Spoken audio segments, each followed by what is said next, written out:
நான் உங்கள் தமிழ்ச்செல்வன் பேசுகிறேன். உங்கள் அனைவரையும் 100 ரூபாய் பொருளாதாரம் 2ஆம் பகுதிக்கு வரவேற்கிறேன். சென்ற பகுதியில் நாம் பொருளாதாரம் வரும் வழியில் அந்த பொருளாதாரத்தின் மதிப்பு ஒரு 100 ரூபாயின் மதிப்பு அதிகபட்சம் 100 மடங்காகவோ குறைஞ்சபட்சம் 6 பங்காகவோ இருப்பதை நாம் காண்கிறோம். அந்த பொருள் இப்படி சம்பாதித்த இந்த பணத்தை நாம் வைத்திருக்கும் இடத்தில் இந்த 100 ரூபாய் பொருளாதாரம் எப்படி செயல்படுகிறது? ஒரு காலத்தில் நாம் எவ்வளவு பணம் சம்பாதித்தாலும் ரொக்கமாக நம் வீட்டில் வைத்திருக்கலாம். 19/7/1969க்கு முன்பாக வங்கிகளிலோ கையிருப்பிலோ எவ்வளவு பணம் வேண்டுமானாலும் வைத்திருக்கலாம்.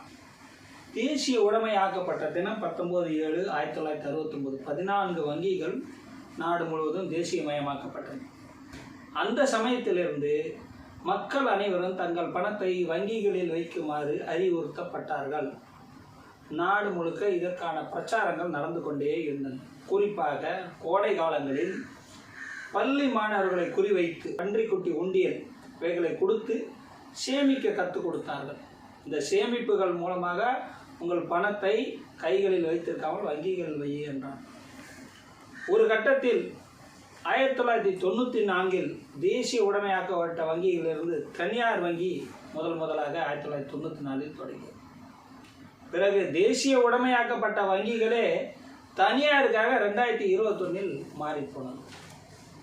இப்படி பொருளாதாரம் பல வகைகளில் வங்கிகளில் சேமிக்க நம்மளை சொன்னாலும் பல இடங்களில் நம்மை கட்டுப்படுத்துகிறது. நாம் சம்பாதிக்கும் பணத்தை ரொக்கமாக நாம் வைத்திருக்க ஏகப்பட்ட கட்டுப்பாடுகளை இன்று வங்கிகளும் வருமான வரி அலுவலகங்களும் நமக்கு வைத்திருக்கின்றன.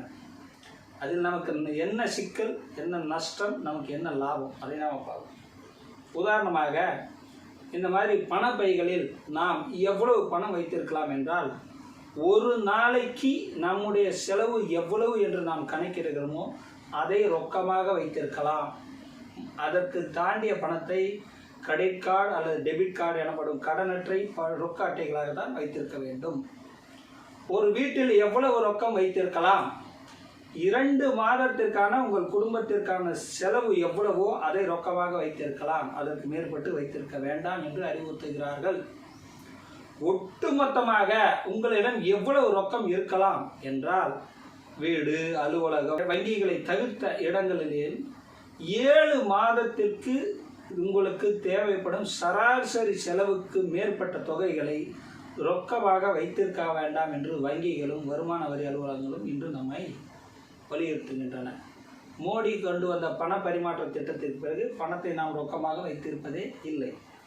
அப்படி எல்லாமே வங்கிகளில் இருக்கும் பொழுது அந்த வங்கிகளில் நாம் சம்பாதிக்கும் பணத்தை இப்படி 10,000 ரூபாய் மதிப்புகளில் கொடுத்த உழைப்பில் கிடைக்கிற 100 ரூபாயை 600 ரூபாய்க்கு உழைப்பை கொடுத்து பெறுகிற 100 ரூபாயை வங்கிகளில் வைத்திருக்கும் பொழுது நமக்கு என்ன லாபம் கிடைக்கிறது? வட்டி மட்டுமே. அந்த வட்டி கூட 1998க்கு முன்பாக 8% வரை கிடைத்தது. கொரோனா காலத்திற்கு பிறகு இன்று சேமிப்பு கணக்குக்கு 3% வட்டிகளே தருகின்றது.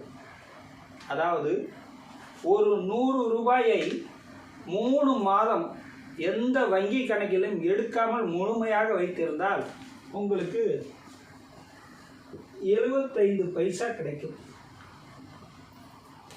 ஒரு 100 ரூபாயை 3 மாதம் நாம் பயன்படுத்தாமல் வங்கியில் வைத்திருந்தால் இன்றைய சேமிப்பு கணக்கில் நமக்கு 3/4 ரூபாய் வட்டி தான் கிடைக்கும். அரசாங்கமும் மக்களாட்சி முறைகளும் நம்மை பணத்தை வங்கிகளில் வைக்க சொல்கின்றன. அந்த வங்கிகள் பல வழிகளில் வட்டிகள் மூலமாக பணம் சம்பாதிக்கின்றன. இன்று நாட்டில் ஒரு வங்கி கூட திவால் ஆவது இல்லை. எல்லா வங்கிகளும் ஒன்றோடு ஒன்று இணைந்து பெரு வங்கிகளாகத்தான் மாறிக்கொண்டிருக்கின்றன.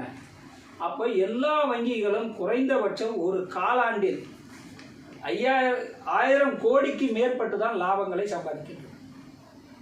இன்று குறைந்தபட்ச இருப்புக்கு கீழே நீங்கள் ரொக்கம் வைத்திருந்தால் அதற்கும் அபராத தொகையாக 500 ரூபாயிலிருந்து 1000 ரூபாய் வரை வங்கிகளுக்கு ஏற்ற மாதிரி போடுகிறார். ஆக உழைத்து சம்பாதித்த நாம் இப்படி பெரிய அளவில் உழைத்து கிடைத்து சுருக்கமாக பெறுகிற இந்த 100 ரூபாயை நம் கைகளில் வைக்காமல் வங்கிகளில் வைத்திருந்தால் அதிகபட்சமாக சேமிப்பு கணக்கில் நமக்கு 3 மாதங்களுக்கு 3/4 ரூபாய் மட்டுமே கிடைக்கும். சம்பாதிப்பதற்கான வழி வாய்ப்புகள் மிக மிக மிக சுருங்கிவிட்டன.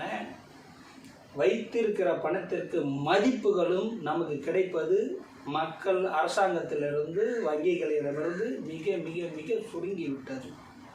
அப்படி என்றால் பணம் நமக்கு வரும் வழியில்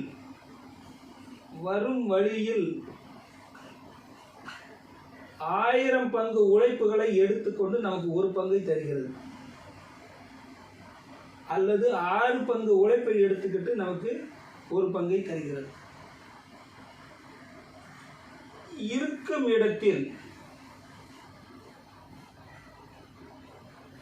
இருக்கும் இடத்தில் பணம் நமக்கு 3/4 ரூபாயை மட்டும்தான் தருகிறது, 100 ரூபாய். இதில் இந்த 100 ரூபாயை வைத்துக்கொண்டு நம் வாழ்க்கையை, வளர்ச்சி விகிதத்தை நாம் கணக்கிடுவது என்பது மிக மிக சிக்கலாக முடிகிறது. ஆகவே பணத்தை நாம் சேமிப்பதினால், வங்கிகளில் வைத்திருப்பதால் நமக்கு பெருத்த லாபங்களோ குறைந்தபட்ச லாபங்களோ இருப்பதில்லை. ஆகவே மக்களே, பணத்தை அதிகமாக சம்பாதிப்பது மட்டுமே நம்முடைய பொருளாதார வாழ்க்கையை மாற்றும். இன்னும் ஒரு வழி இருக்குது. பணம் வருகிற வழியை பார்த்துவிட்டோம், இருக்கிற வழியை பார்த்துவிட்டோம், பணம் செல்லும் வழியையும் நாம் பார்க்க வேண்டும். வாருங்கள், அடுத்த பகுதியில் பணம் நம்மிடமிருந்து செல்லும் வழியை பார்ப்போம். நன்றி, வணக்கம்.